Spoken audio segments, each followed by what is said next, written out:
আসসালামু আলাইকুম, আমি শাহজাহান সুমন। আমি এখন আছি জেলা রেজিস্ট্রার সাব রেজিস্ট্রার সদর কার্যালয় কক্সবাজার।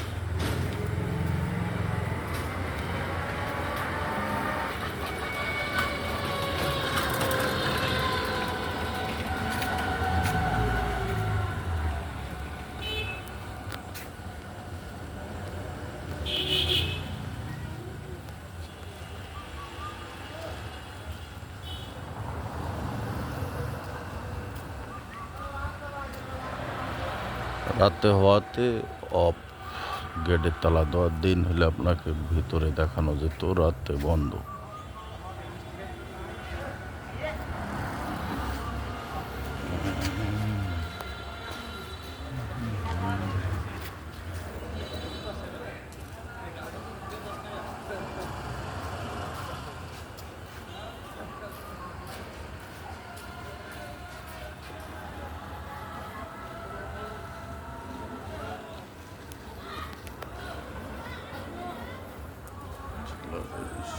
কার্যালয় কক্সবাজার, জেলা রেজিস্ট্রার ও সদর সাব রেজিস্ট্রার কার্যালয় কক্সবাজার, গণপ্রজাতন্ত্রী বাংলাদেশ সরকার, জেলা রেজিস্ট্রার কার্যালয় কক্সবাজার, বাংলাদেশ।